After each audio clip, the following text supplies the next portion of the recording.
arguably and probably the most important stage is the one that we can all see every day. It's the most obvious one, and it's chewing.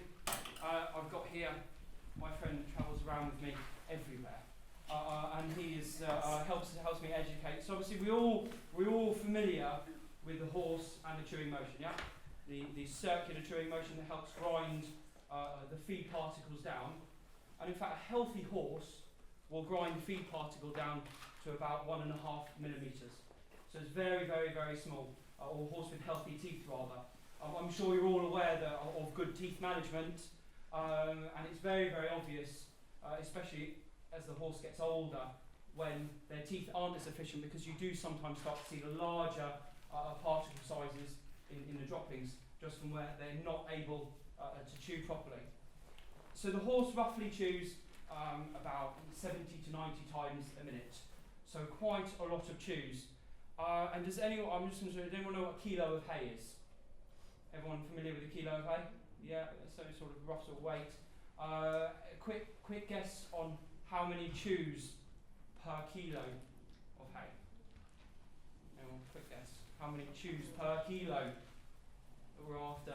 For a pony or for a horse? So, this is audience participation. Yeah, please. Now, so please jump in. Yeah. 4,000. Sorry? 1,200, 4,000. Anyone else? So for a horse, maybe for 1 kilo of hay, 3,000 or 4,000 chews. For a small pony, it can be anything up to 8,000 per 1 kilo of hay. Just an awful lot of chews, and it is something that we're going to go on and talk about that is essential to digestion. So if you can have a look at that as we pass it round. Along with chewing comes saliva production, and again, saliva production is of the utmost importance. They can produce up to about 10 litres of saliva every day, just from chewing. It's an awful lot. The saliva helps coat the feed stuff. It helps with so when the muscular waves push it down the esophagus that we're going to go on and look at now. It also plays a very, very important role in buffering the stomach.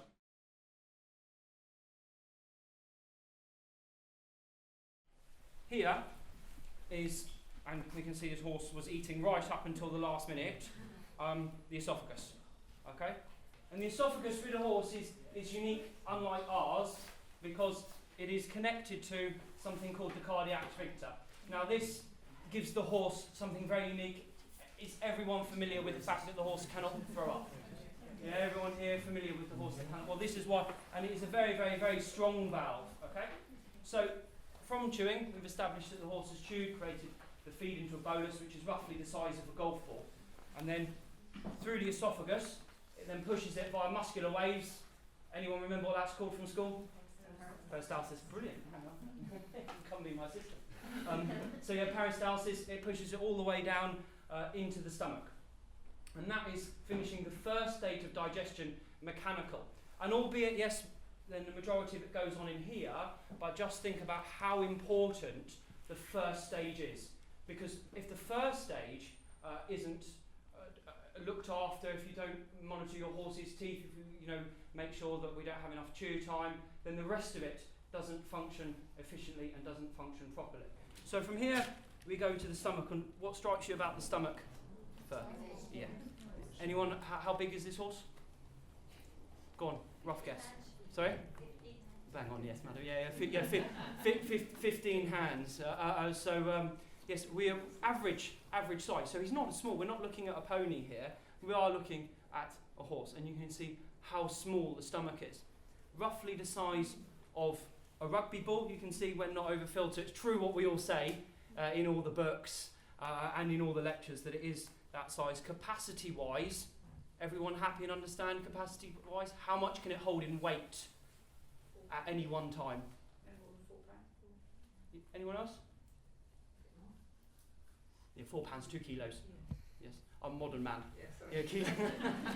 So yes, goes kilos. Yeah, so it holds roughly about the size of 2 kilos. And if you wouldn't mind, sir, there's some buckets there. Can you pass all those round? What I've done is I've put in 4 buckets. I've put a basic coarse mix.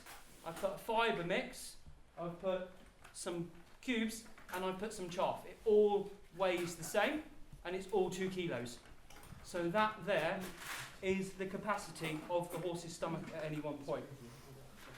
Why capacity is so important and how you can relate this to our practical feeding is the fact that the horses are trickle feeders. Is everyone familiar with this term? Trickle feeding means eating little and often. So chewing lots, producing lots of saliva at all the time, constantly moving through the stomach. And the horse's stomach works in a way where once it is about 3/4 full, it will start to empty and start to go into the small intestine. So anything over what you feed them will not be digested properly. And so this is one of the main things that we need to realise is the capacity and the actual meal size. It's not a lot of cubes, is it, everyone? It's not a lot of cubes at all, is it? No? If I was to put that in front of a horse, who would look at me like I was crazy? Yeah, but then if I was to put the cubes in front of there, everyone would think I was being mean. Yeah. So that is roughly 2 kilos. So and it is in the stomach that the second stage of digestion begins, and this is the chemical stage. So here the enzymes start to break everything down, and it's in here that the simple carbohydrates start to be absorbed. Everyone familiar with what simple carbohydrates are? Basically sugar and starch. So quick release energy. Right, we're going to cut them open. Everyone okay? So here we go. Cool.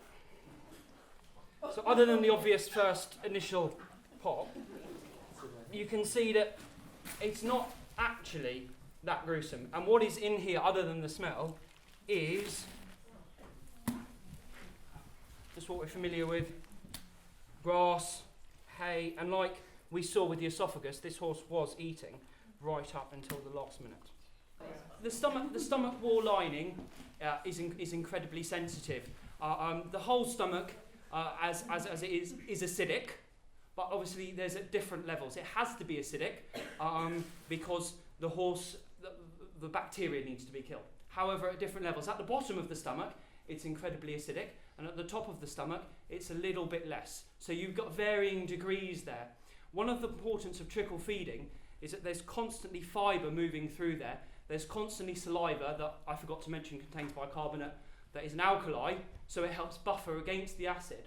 Now an empty stomach will then leave a lot of acid in the bottom, in the pool, and leave the top part of the stomach very, very sensitive to any acid splashes or anything like that.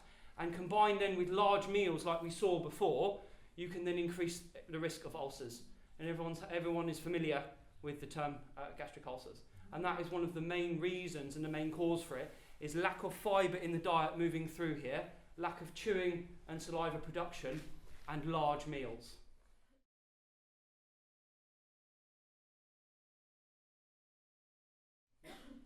So once it's in the stomach as well that a lot of the protein is then digested, and then whatever else is left in here then moves into the first part of the small intestine. Where is it? We can find him. The duodenum.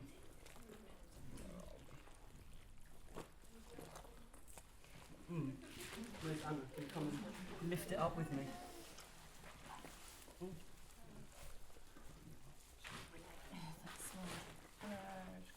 Yeah. Oh, is it gone? Yeah. Lost it. Chopped it off. It's gone under here. There it is. That's it there. Okay. It's here. Oh, fantastic. Because it goes underneath. I can't put that through, but that's it there. So you can see, even though this has still got the esophagus attached to it, it's very small. Yeah. That's not a bad lining actually. It's quite a healthy horse, isn't he? Oh, that's boring. Yeah, no, I know. You seem rather boring in there. Okay. Thank you very much. So from the stomach, it goes into the duodenum, the first part of the small intestine. The small intestine as a whole is split into 3 parts.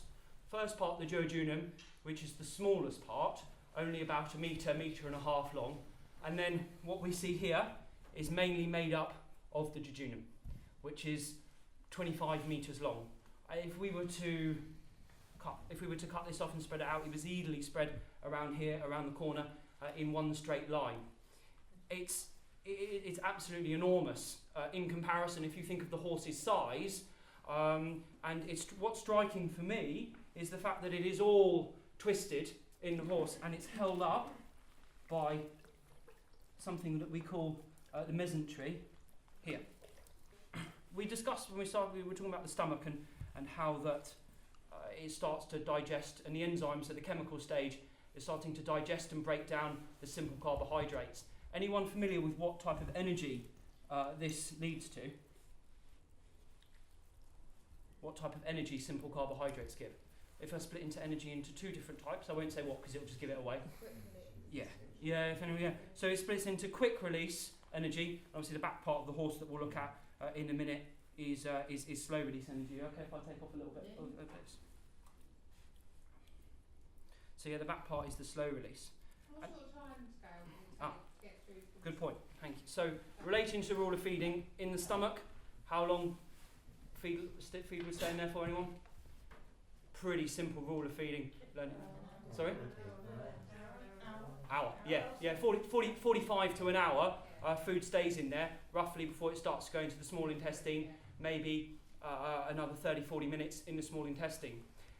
The rate of passage in the small intestine is 30 centimetres per minute.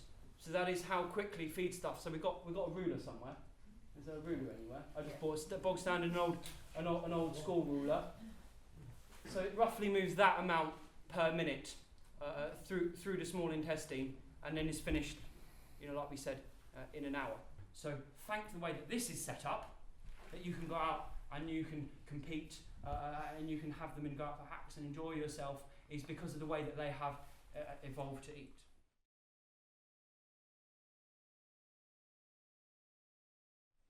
So going on from the small intestine, we then reach this part here. This is nicer, quite gassy. Anyone know what this is called? The cecum? Yeah. Now, the cecum is basically a large fermentation vat, and roughly a capacity of about 30 litres, so it's quite big. But it can distend 5 or 6 times its actual size. So it can go, and a lot of you will see, you only see ponies with grass bellies, walking around. They're not actually that fat, but they're just walking around with rather large bellies. And this is quite often, from what you get here, very gassy and very distended cecum. And in here are billions and billions of microorganisms, bacteria that start the third stage, and quite possibly the most vital stage of digestion, which is the microbial stage. Right, I'm going to cut this open because I'm not going to do too much because Anna wants me to leave this intact. But this is the part that smells the most.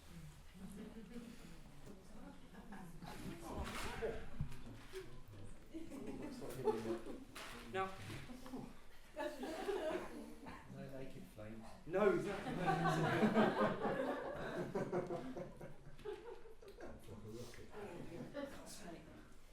Reminds me of my hip. Use on the right place. Right. You done it? It's obviously Now, what's going to be interesting about a large intestine and from the cecum is how much water it retains. Okay, the overall, the whole of the large colon, or the cecum in a large colon, has a capacity to hold about 100 litres all in all. Okay. Yeah. Yes. So it's an absolute awful lot. Now I've got some haylage.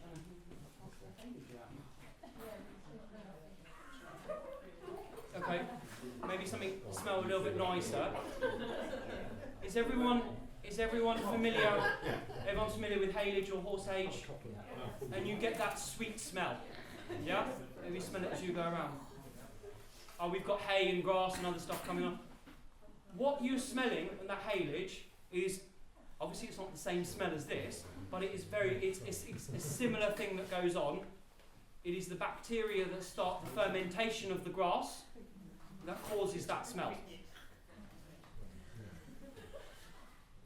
And you've got a much nicer smell there. So in here there's whatever is not digested chemically, whatever's not digested chemically in the small intestine, so all the fibrous parts, the plant cell walls, so from your hay, your haylage, the fibrous stuffs from the feed, end up in the cecum where the bacteria start to ferment it. And in here the bacteria produce something that's called volatile fatty acid, and this is what type of energy? By process of elimination, it would be slow release. So this is your slow release energy, and this is majority of what the horse produces. If you think most of your horse's diets will be made up of 80% of forage, 20% maybe of carbohydrates, of compound feed. So in here is where the majority of what you feed your horses ends up. Out of interest, before we go on from the cecum and into the large colon, has anyone any idea how long, in terms of transit time, it then stays in the hindgut? So this latter part. Now we've established it takes an hour or so to pass through the stomach and the small intestine. What about the cecum and the large colon? Another hour. Anyone else? A bit longer. 3 hours. 2 or 3 hours. Anyone? any more? Shout out. 2 to 4 days. Okay. It's an awful long time, because what they need to do here is where the horse needs to be efficient. Very, very inefficient here. It's moved very, very quickly through to enable the horse to be an animal that can take flight, that can run very quickly, that can have you ride, that can have you jump. But it is in here where it then needs to sit there, and it needs to be microbially digested. That's a bit of a mouthful. So the bacteria will ferment it, and it stays 2 to 4 days. And again, we speak about the round bellies that the ponies have? Okay, and this is another thing that quite often you find, and quite wrongly often, we can feed ponies a little bit too less.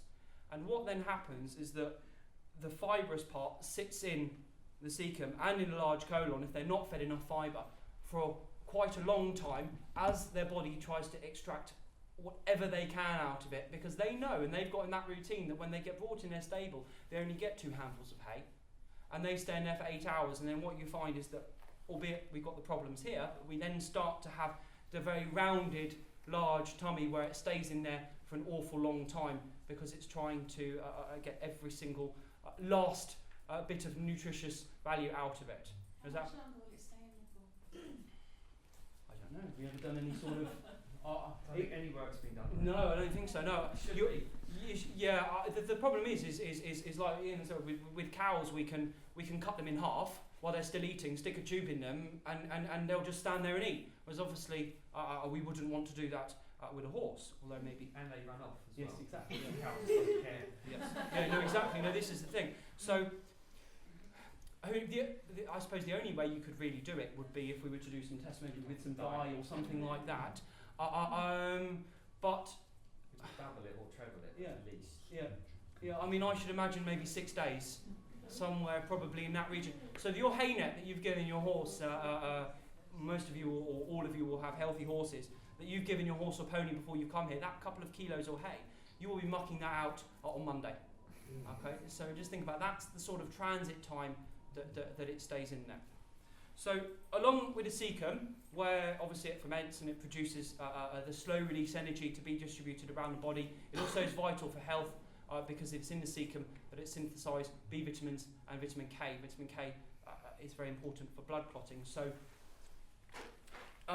the point I think to take away with the cecum is that the bacteria in there are very, very, very sensitive, and any sudden change in bacteria in here, and it's the bacteria that cause that smell to come up, any sudden change can cause digestive problems, leading from colic to laminitis.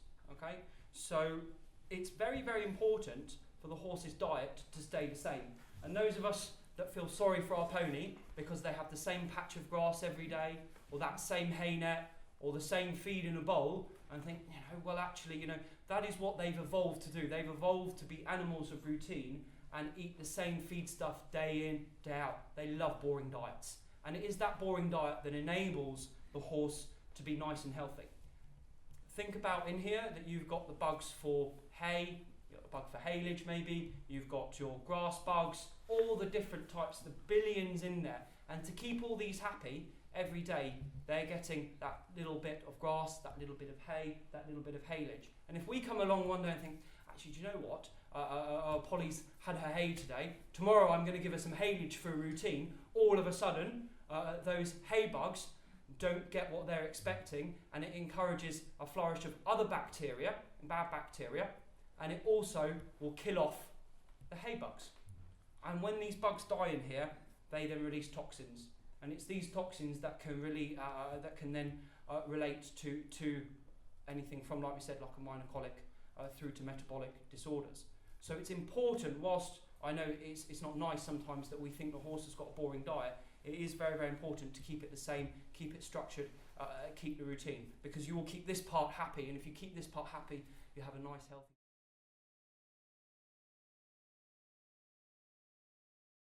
Once it's ended up in the cecum, it starts to go, once it's finished in the cecum, it then starts to go into the large colon, this rather ugly looking part of the horse. And in the large colon is very, very similar here to the cecum in the way that there are the billions of different types of bacteria, and they continue the microbial stage of digestion. And it's also here where the water starts to get reabsorbed. So you saw where it's very sloppy. We're going to go along and just make a few incisions to have a look. And it's also where all the electrolytes, so the potassium, sodium and the chloride and everything that you give them, albeit in the hay or in their feed, get reabsorbed. So it's constant. So again, it's another reason why it's important that this is constantly moving all the time. So you've got the fibre moving through there, so that it can act, so that it can synthesise the vitamins for the health. It can resorb the water, the electrolytes, and all the other important minerals. So again, going on to here, you can see that it is still. You can see that how wet it is there. Yep. And also rather smelly still. And again, and that's the bacteria still doing their magic. And we move along here to what Anna's going to show you in a little bit, the pelvic flexure. And then we come back on itself, still moving in here, and we'll start to see, you can see there that it's already starting to get a lot drier, okay, as the water starts to reabsorb in there. And then again, I mean, if anyone, does anyone want to, because I don't want to do too much to it, because Anna wants to use it, but does anyone want to come and have a feel? Oh. So you can see there, starts to reabsorb everything. This is every day. Everybody knows what that looks like. Yeah. But you can see, although it smells, it's not very gruesome. Pretty much, it is just the grass and the fibre that continues the transit through here. So it's here where the horse begins. They end up absorbing all the nutrients and everything that they need from it, and it's all the waste material that then starts to get pushed through and ends up at the end with what we're all familiar with. Okay, so we don't mind that, do we? Because we muck it out every day. But that's pretty much what it is going through, but maybe with a mixture of a bit of acid, a bit of bile, and then in here you've got a bit of bacteria. Yeah. So I think the important thing that we took from the foregut, so the front half, is that what energy does it produce? Quick release. Capacity of the horse's stomach is 2 kilos or 4-5 pounds. It stays in there for an hour, and it starts to move into the small intestine. We're familiar with that, so we're going to hopefully take away meal size. Who's going to go home probably and weigh the meal? Is everyone knows what it already weighs? Yeah? I'm impressed. That's pretty good. Okay, good. Yeah. So, or if you see your friend at the yard, you can show them the photo and say, look, this is actually how small it is. If you see someone giving 8 kilos of feed, and I have seen it before, believe me, okay, in one feed.